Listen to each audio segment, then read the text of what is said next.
Olá, o meu nome é Paulo Cogos e este vídeo é sobre os arrastões. Eu estou rouco de tanto gritar com comunista na Fefeleche, mas vou fazer o vídeo mesmo assim.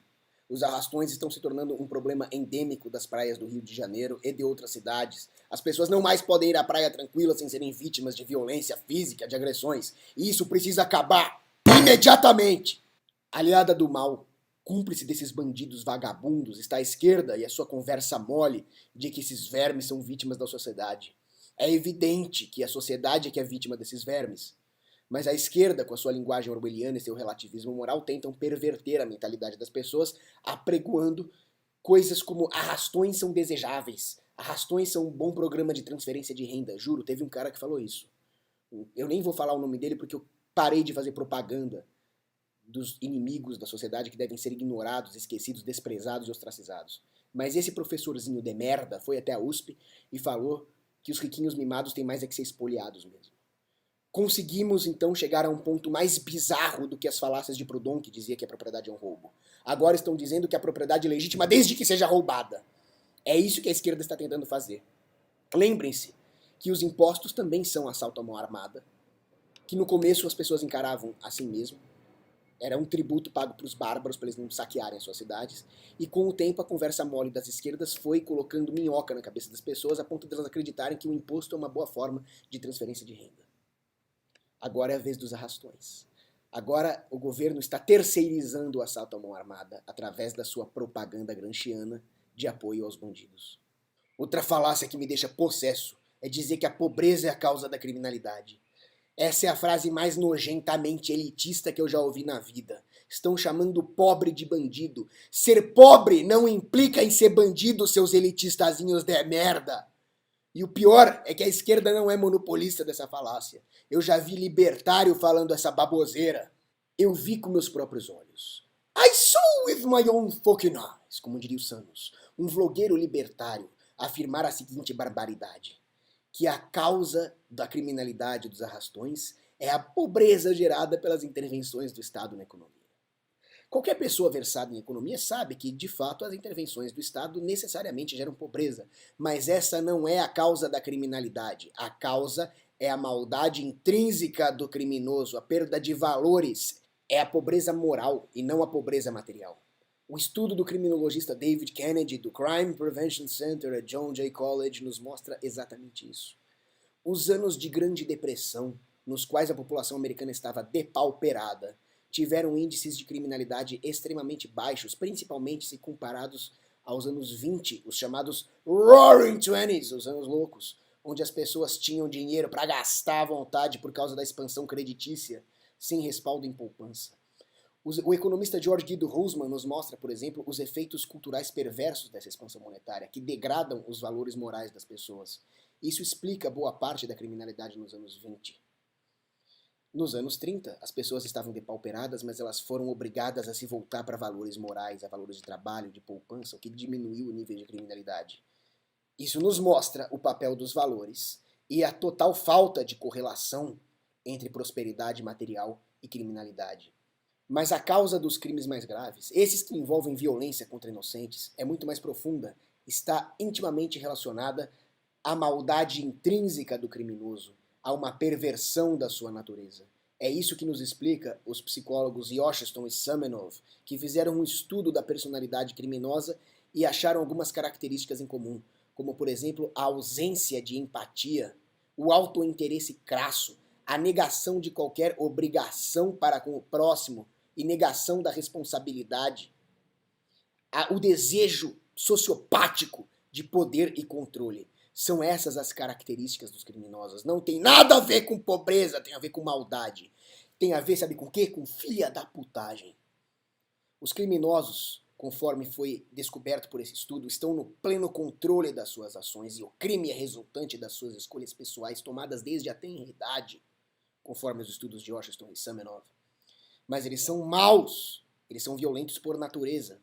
E isso refuta o que o vlogueiro ao qual me referi disse no seu vídeo, que a violência não é intrínseca à natureza humana. É sim. Tanto isso é verdade que o livro A Guerra Antes da Civilização nos mostra que o pessoal guerreava já na pré-história. Leiam também o livro assustador A História da Maldade e vocês vão ver que a maldade e a violência são parte da natureza humana, sim. É claro que essa não é a natureza da criação divina, do teomorfismo humano. A criação divina é naturalmente boa, mas exercendo seu livre-arbítrio, o homem deixou-se levar pelas tentações de Satanás, o que fez com que a maldade e a impureza ficassem impregnadas na nossa natureza, aqui na Terra. Mas, como eu disse, é uma questão de livre-arbítrio, são escolhas pessoais. A pessoa que comete o crime escolhe cometer o crime, escolhe seguir as palavras do mal. Os estudos de Washington e Samenov nos mostram que os bandidos tendem a colocar a culpa, atribuir a responsabilidade pelos seus atos em outras coisas que não neles mesmos. Estratégico, racional do ponto de vista desses malandros, mas é assustador, é estarrecedor quando as pessoas de bem, as vítimas, caem nesse jogo e fazem o jogo dos bandidos, colocando a culpa em outras coisas que não nos próprios bandidos. O vlogueiro libertário a qual me referi, por exemplo, atribuiu a culpa à pobreza gerada pelas intervenções econômicas do Estado. E eu já disse que a culpa é da maldade do criminoso.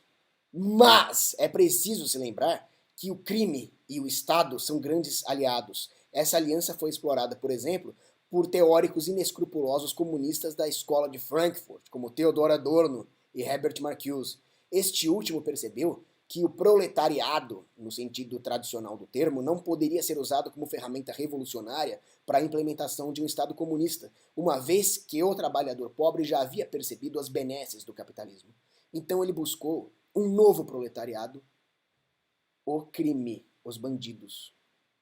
Prova disso é que grupos terroristas de extrema esquerda, de luta armada, como o MR8, VAR Palmares, a LN e hoje o MST, nunca conseguiram o grau de condescendência psicossocial atingida pelos próprios bandidos. Condescendência essa resultante da perversão de valores perpetrada por mecanismos gramscianos, como, por exemplo, a doutrinação no Ministério da Educação ou as baboseiras apregoadas pelos canalhas da mídia.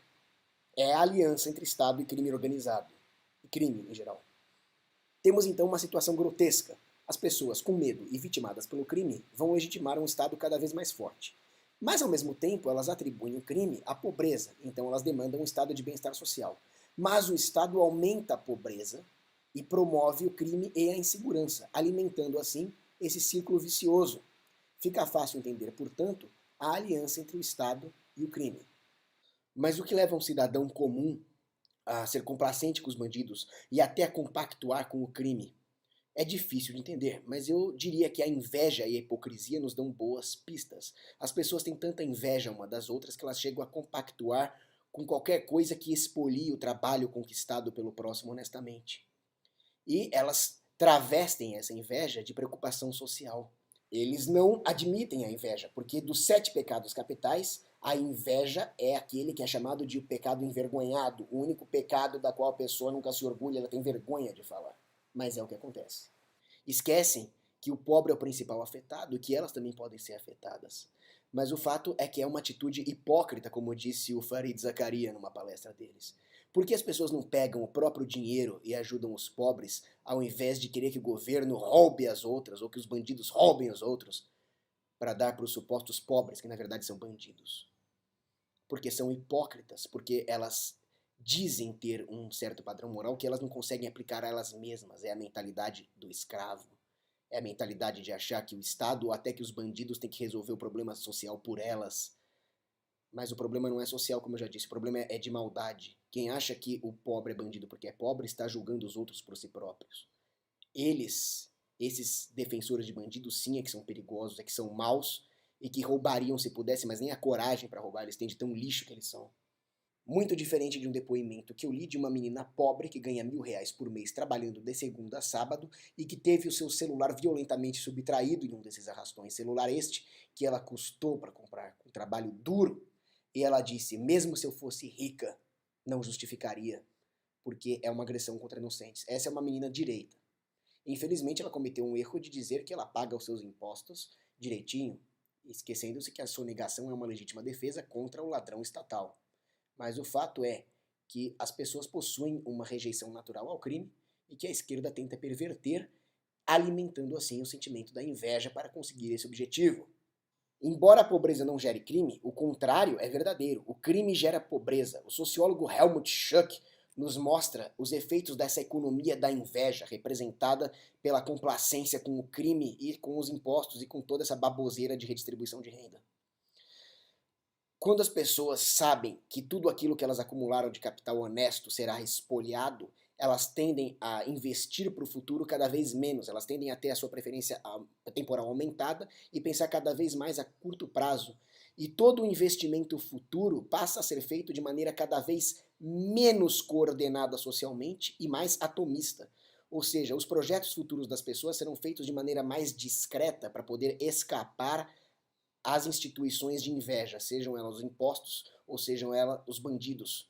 Dessa forma, os projetos de investimento vão ter cada vez menos impacto social, cada vez menos impacto comunitário e passarão a ser voltadas para o consumo imediato. O crime afeta principalmente os pobres, que perdem muito, perdem o salário suado que eles ganharam. O crime afasta os turistas, que trariam dólares para nós, e nós vemos que o dólar é cada vez mais valorizado, já está batendo em 4,50. A criminalidade é uma ferramenta de espoliação de riqueza e de geração de medo. E ao impor custos às pessoas para o seu usufruto do lazer, uma vez que o lazer se torna cada vez mais arriscado, isso retira os incentivos que as pessoas têm para trabalhar, para acumular capital e para arriscar o seu dinheiro em projetos de investimento. E é óbvio que isso prejudica os pobres. Outra coisa que Helmut Schuck nos mostra é que quanto mais condescendentes nós somos com o homem invejoso, pior ele se torna. E a sua teoria pode ser comprovada pela observação do seguinte fato histórico. O verão de 1991 para 1992, no Rio de Janeiro, ficou conhecido como o verão do arrastão, no qual os bandidos arrancavam as bolsas das mulheres, as correntes, e saíam correndo. Fomos condescendentes com eles. Um erro grave. E hoje os arrastões se caracterizam por agressões físicas contra idosos, por violência e até por estupros. Qual será o próximo passo? Jogar gás VX na praia, matar todo mundo e pegar o que sobrar? Chega de ser condescendentes com eles. Precisamos de soluções realmente efetivas para acabar com isso. Esses crimes, inclusive, são planejados pelas redes sociais, pela internet. Quer dizer, esses vagabundos têm acesso à internet, mas mesmo se não tivessem, nada justifica essa agressão contra inocentes. Todos nós somos vítimas do Estado, de desastres naturais, de doenças, mas nada justifica agredir os inocentes, muito menos dessa forma hedionda. Uma Miss Brasil chamada Márcia Gabriele, que foi Miss Brasil no final da década de 80, sofreu uma agressão horrenda, com pedras atiradas contra o seu carro, que por milagre não lhe acertaram o rosto, o que poderia ter lhe desfigurado. Ela disse muito bem que ela tem vergonha de ter usado uma faixa de Miss Brasil representando essa farsa, essa mentira chamada Brasil. Faz você muito bem. Márcia, você é muito mais do que essa mentira chamada Brasil. Você é um ser humano, você é um indivíduo, Márcia. Ela, inclusive, está fazendo muito bem de querer processar o Estado, porque é o Estado que causa essa insegurança. Ao contrário do que disse Hobbes na sua apologia à tirania, o Estado nos deixa muito mais inseguros. É o Estado que nos tira as armas que poderiam ser usadas para se defender contra os arrastões. E aí que entra a minha primeira solução contra os arrastões: armar pesadamente a população com armas de calibre militar. Eu quero ver bandido ter coragem de fazer arrastão se o povo da praia tiver fuzis, metralhadoras, veículos de combate de infantaria como o M2 Bradley. William Lima da Silva, o professor, guru e mentor intelectual do crime organizado, um dos fundadores e líderes do Comando Vermelho, se gaba de que esses bandidos vão nos matar nas esquinas, pois eles são milhões armados contra a população indefesa. Ele se gaba disso, esse pilantra meliante. Nós temos que frustrá-lo, nós temos que nos armar pesadamente, sermos centenas de milhões contra eles e acabar com esses bandidos de uma vez por todas. Outra solução interessante seria a pena de morte e a abolição da maioridade penal, mas o Estado não tem o menor interesse em fazê-lo. O Estado nos deixa à mercê e de propósito. Surge então uma solução oriunda da ordem espontânea, que são grupos de defesa voluntários, espontâneos, como os protetores anti-arrastão, que são lutadores de MMA que voluntariamente se dispuseram a ofertar o seu tempo e arriscar as suas vidas para prestar um serviço de defesa e proteção da população e aos quais eu agradeço por esse serviço prestado. Eles são tão profissionais que eles possuem códigos de conduta para que não haja nenhum tipo de abuso ou injustiça. É a ordem espontânea em ação. É o Pax Vigilanticus. É a prova de que segurança e defesa não são bens públicos, como dizem os charlatães pseudo-economistas do mainstream. São bens privados. Publicistas hipócritas os acusarão de fascismo. esquecendo-se que fascismo é justamente o contrário. Como dizia o adágio de Mussolini, tudo para o Estado, nada contra o Estado, nada fora do Estado. E esses grupos provam que justiça se faz fora do Estado, apesar dos interesses do Estado em se aliar aos bandidos. Tanto isso é verdade que um desses meliantes participantes dos arrastões foi entrevistado e disse que ele está parando com isso porque o mar não está para peixe, os justiceiros estão colocando medo em nós. Então funcionou, essa é a prova. Agora, uma solução interessantíssima seria a privatização das praias. Não me refiro aqui à corporativização das praias. Um grande conglomerado de empresas comprar as praias do governo e impedir as pessoas de usar é corporativização. Não é a privatização, a genuína desestatização que eu defendo. Defendo que as comunidades locais, os caiçaras, por exemplo, as comunidades pesqueiras e as pessoas que já fazem uso sistemático da praia, possam exercer de fato o seu direito à propriedade privada e excluir freeriders que hoje causam o problema da tragédia dos comuns, que é a praia superlotada, é a degradação ambiental. O resultado disso seria um maior serviço das praias, uma maior qualidade do serviço, maior preservação ambiental e, o que é relevante para esse vídeo, maior segurança, porque os proprietários das praias privadas teriam o maior interesse na segurança deles próprios e dos frequentadores, que seriam clientes. Não pensem que o pobre ficaria excluído. Muito provavelmente, além dos preços caírem com o processo de mercado, muito provavelmente o acesso seria gratuito e as pessoas pagariam o que se consumiria lá dentro, como acontece hoje com os shoppings. Mas o fato é que poderia ser exercido um controle alinhado ao incentivo que os empresários teriam de proteger os frequentadores dessa praia. Eles poderiam, inclusive, contratar empresas de segurança privadas, que, se dependesse de mim, poderiam sim estar armadas com armamento militar, como, por exemplo, o CLANF, o carro lagarta anfíbio, capaz de carregar soldados privados de infantaria para outras praias através do mar. Essa cooperação entre as empresas de segurança traria uma enorme capacidade de defesa de várias praias, e assim, finalmente, o pobre poderia usufruir de praias mais seguras. Um abraço.